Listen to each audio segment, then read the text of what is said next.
Hey folks, welcome to today's edition of Notre Dame Daily, and I want to start the program with a nice honor for Notre Dame freshman corner Dallas Golden, who was selected to the Shaun Alexander Freshman of the Year award watch list, which is given annually to the nation's top freshmen in college football. Now, the Irish brought the Tampa native in, as you know, to support a secondary that already included All-American Leonard Moore, playmaking corner Christian Gray, and stud safety Adon Schuler, a four-star recruit.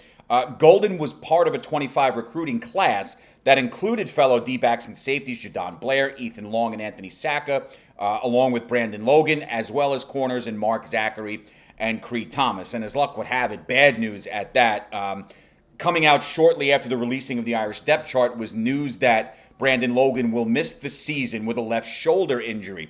A top 30 safety in the class. He was also one of the top 100 baseball recruits in all of America. Kid could have played anywhere he wanted. That season, unfortunately for Logan, now in jeopardy as well. So you really feel for the kid, especially if that baseball season is in serious jeopardy with everything that he was going to be a part of and with all the great things Coach Stifler is doing there. For Golden, however, he'll begin his Irish career as the first option on the depth chart behind Moore at corner, with Zachary and Cree Thomas slotting in behind Gray. So Golden Domers will get their first look at this class, headlined perhaps by a budding star in Dallas Golden. So that's a nice way to go into his first collegiate game on the Division I level with a preseason honor as a Freshman of the Year candidate for the Shaun Alexander Award.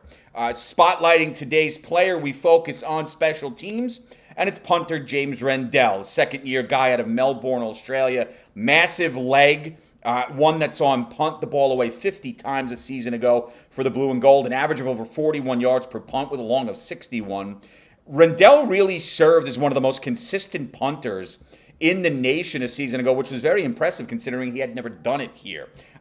Couple that with the fact that he was able to pin opponents inside their own 20 on 24 separate occasions, which is a solid number, while collecting 8 punts of 50 yards or more. And the Irish had themselves an incredibly reliable weapon. And overall, Rendell is a phenomenal athlete, 6'6", 225.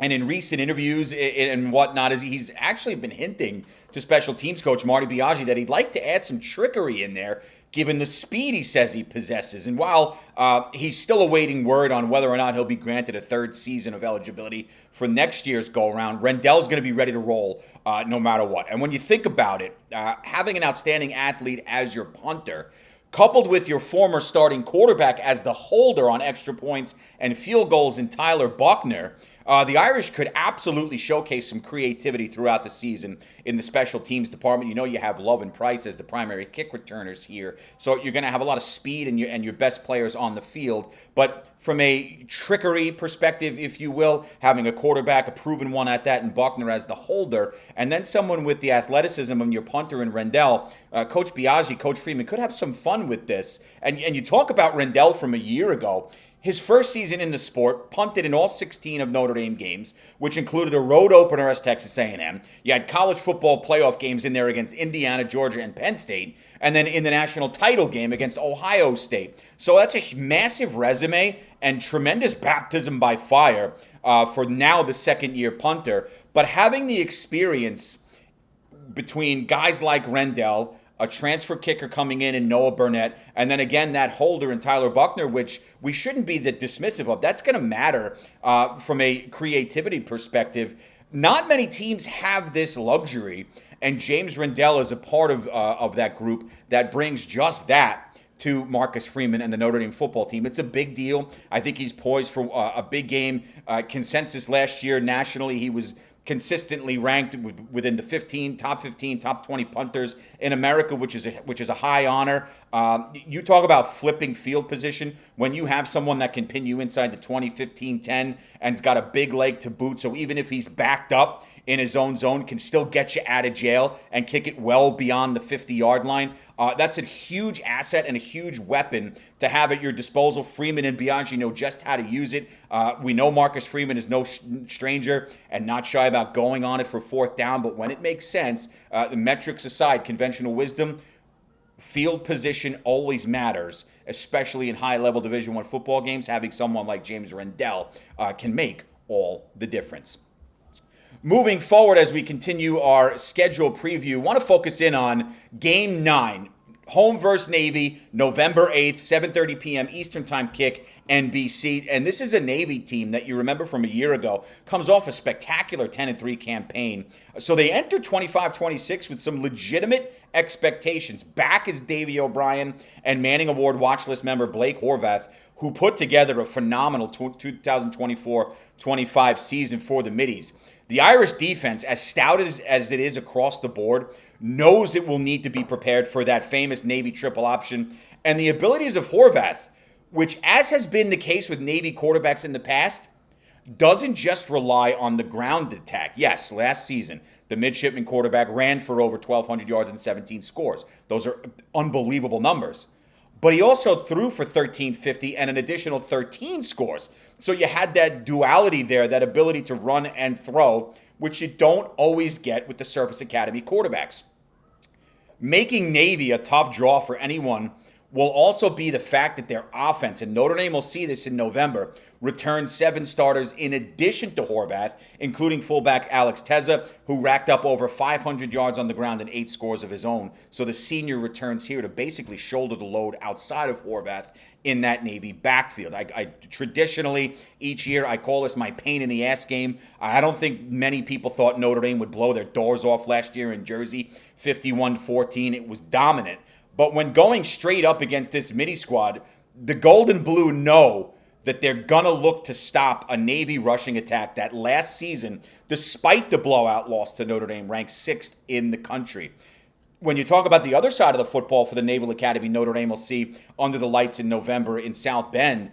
They welcome back 5 starters defensively, including nose tackle Landon Robinson and linebacker Luke Pierce. For Notre Dame, earning its 8th straight win in this series and 10th in the last 11 tries, as we know it, and this isn't reinventing the wheel here, it's going to rely heavily on slowing the Navy ground attack. Even last year, you won't be able to fully stop it. Notre Dame did a great job last year at MetLife Stadium in forcing turnovers specifically early and then turning those into points. You do that again, there's a recipe for success, and you put a W on the board.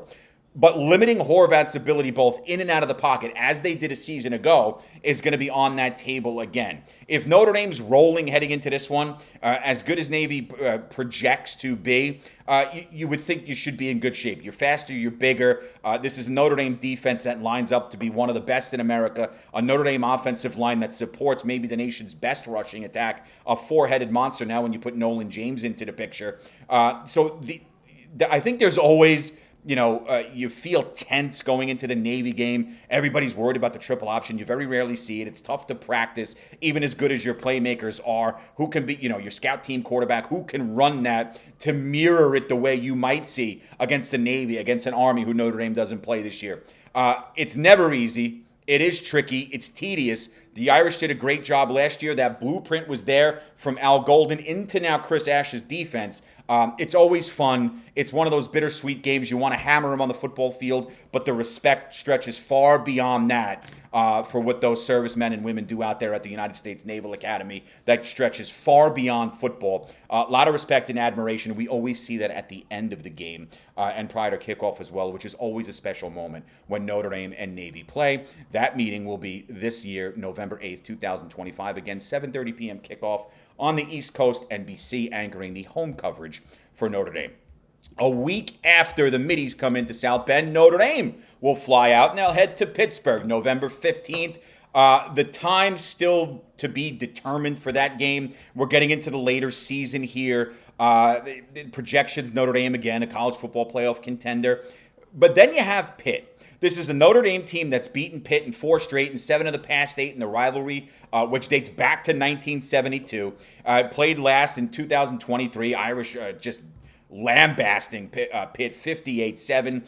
You should expect to see a Pittsburgh team with a lot to play for in what is a really big season for head coach Pat Narduzzi, who's 42-34 overall in his career at the helm of the Pitt program. Last season, this was a Pittsburgh team that raced out to a 7-0 record and a ranking as high as number 18 in the country.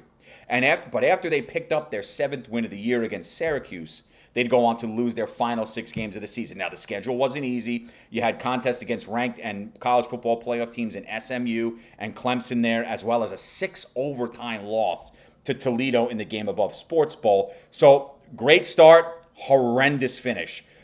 But this season for Pitt, there is a good amount of talent on both sides of the ball. No surprise that the defense will be good. But offensively, it begins with Eli Holstein, who returns under center. And the kid's got a big arm. Kenny Johnson, Raphael Williams, and Sear Lee make up an outstanding, they're phenomenal receiving core. As the former Alabama quarterback is going to look to light up the scoreboard, primarily through the air this season.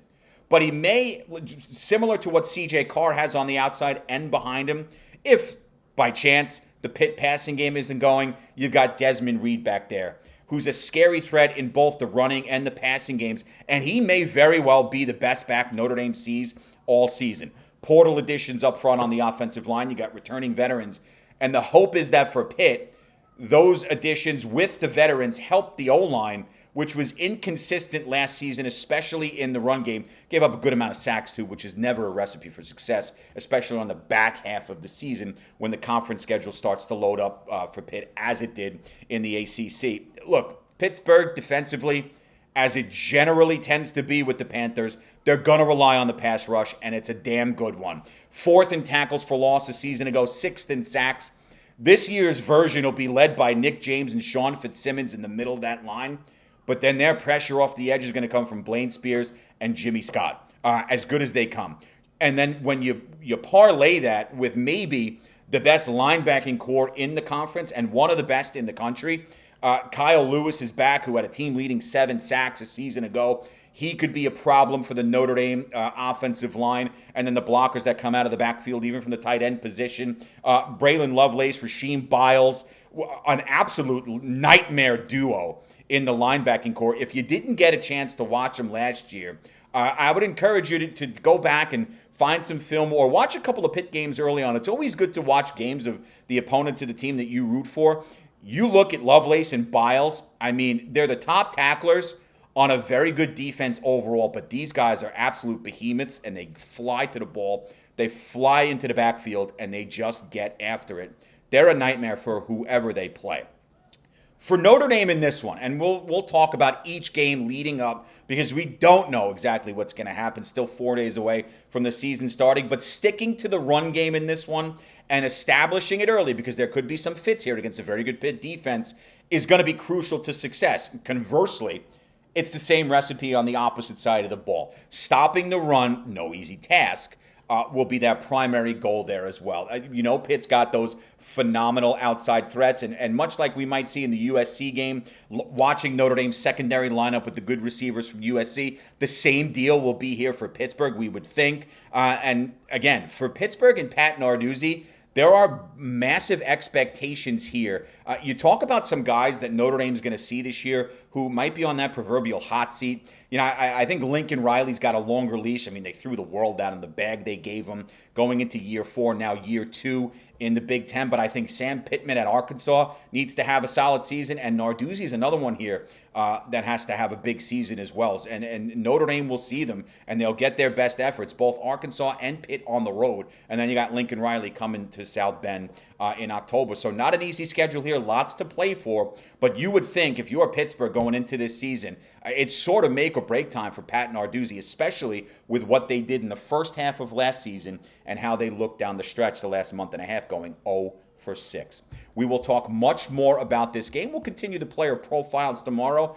Let's talk about Christian Gray before we wrap up the schedule and then get into that weekend opener Sunday night, August 31st, 7:30 p.m. Eastern Time, ABC, number 6 Notre Dame, number 10 Miami. It's going to be fun. I will talk to you all tomorrow. We'll wrap up the week, and then we'll get ready for the season opener. Have a great rest of yours. And as always, go Irish.